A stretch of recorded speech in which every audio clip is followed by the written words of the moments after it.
Welcome back, everybody. My name is Dante DiMatteo. I'm a pharmacist with the Joe Dimatteo group, and I wanted to give you guys a sort of a beginner's guide to pre and post workout nutrition. So this is another one of those things that's similar to the principles. I just wanted to make sure it's as simple, digestible, and applicable as possible, because with anything health related, and especially health related topics as it pertains to fitness, there's hundreds of studies and there's hundreds of opinions. So let's just kind of look at this in the most simple lens that we can.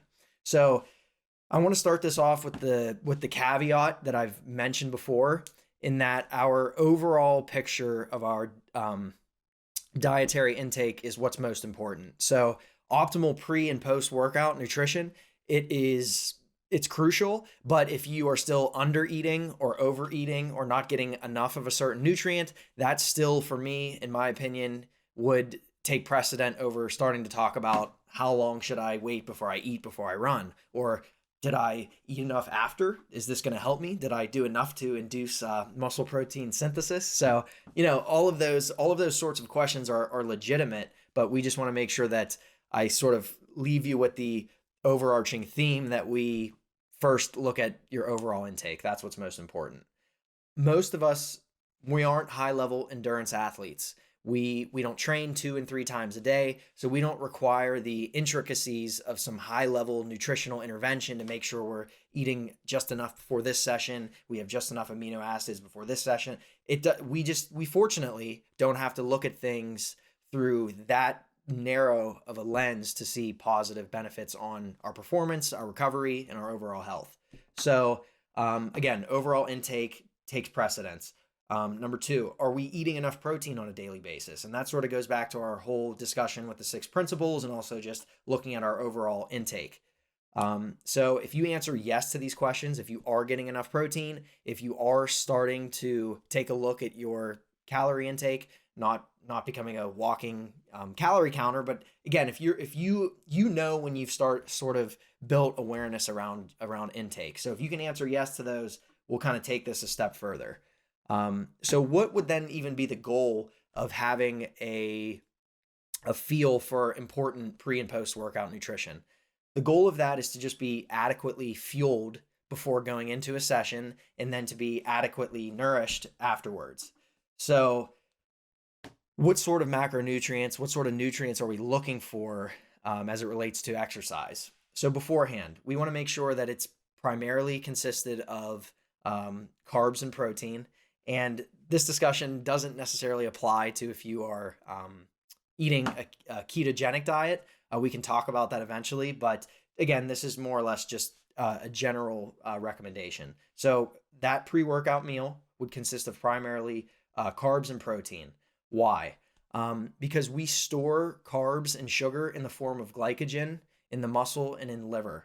So whenever we start to exercise, if the exercise is intense enough, we start to tap into those reservoirs. And that's what we're using, as our energy source to fuel the activity that we're doing.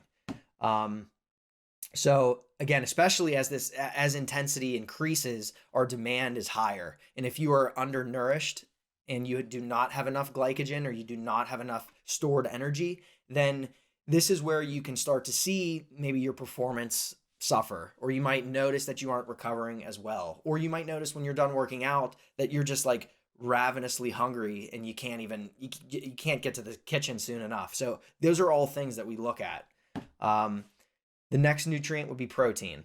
Now, in the sense that glycogen is a hardcore source of energy, protein isn't quite as crucial in that respect, but it's more important in the sense that this is the nutrient that drives our anabolic effects that we look for in training. So this is what will help produce more effective muscle protein synthesis events. This will help us repair the muscle that we are breaking down when we exercise. And also, protein decreases the catabolic properties of exercise. So in the same way that it increases it, it can also help to stop the breakdown.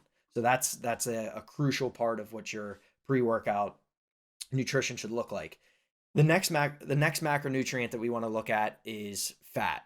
So we just want to understand that fat for most people, if you're not eating a ketogenic diet, is something that when we do consume it, it delays gastric emptying, meaning essentially our digestion process slows down. So if you ate a high fat meal, if you ate a big steak 45 minutes before you worked out, much of our blood flow and much of our energy and wherewithal is sort of driven to our digestive tract. So it's just much harder for us to break down those fats as opposed to, something that's rich in carbohydrates or protein. So not that we just totally avoid fat, but I just think, peri-workout or pre and post workout, that's something that we can probably save, we can save for later. And one point I want to add is that the delay in gastric emptying, that's sort of manifests itself as, when you hear people say, I get nauseous when I work out, I feel queasy, I'm starting to cramp, I have some reflux. Not saying you can't get those things from drinking a protein shake beforehand, but it is generally more likely you're more likely to experience that with a high fat meal before you exercise. Taking this one step further, we can look at some food examples. So if you have more time, if you have anywhere from like 1 to 3 hours before exercising, you can stick to sort of your normal healthy foods. If it's breakfast, you can indulge in the eggs and the oatmeal or the toast. Or if it's later, it's lunch and you still have time before you exercise, chicken, rice, vegetables, higher fiber things are okay, because again, you're increasing the amount of time that you have of digestion before you go and get active. If you have less time, this is something that I've learned for myself and that I have to apply because I do exercise for the most part in the morning where I have less time. I don't have 2 and 3 hours to have breakfast beforehand. So you want to go for things that are more easily digested. And so things you probably already know, fruits, rapidly absorbed, the classic banana, apple before you exercise, or whey protein, which is also rapidly absorbed, instant oats or overnight oats are something good to have on hand. And as you can see with those few things, it's lower in sheer volume of food. You're not heating up 250 grams of broccoli before you train if you only have 45 minutes. So something quick, in 8 to 12 ounces of water, let's just say if you mix a shake with some oats, that's an easy one. And then also to kind of encompass those items, aside from maybe the oats, they're all lower in glycemic index. So we have less of that insulin and less of that glucose spike whenever we do consume those foods, because the harder the spike, often the harder the crash. And then it might leave you feeling like you're a little hypoglycemic or low blood sugar as you're moving around or after you stop, and we want to try to avoid that. The last thing, you have a little bit of fun with this. I know I have a little bit of fun with this, is the caffeine aspect of exercise. So that doesn't mean every person should have 4 cups of coffee a day or 4 cups of coffee before they exercise, but this is something that can help you maximize what you get out of a given session. So if this is an important run to you, or if this is an important row or an important bike ride, caffeine in the amount that you can tolerate is something that research has shown can drive some positive performance outcomes. And caffeine is also another topic that we can discuss, that there are some downsides for using too much of it, just like anything. But it is something that if you're trying to maximize what you get out of a given workout, it's nice to have, in the tool belt.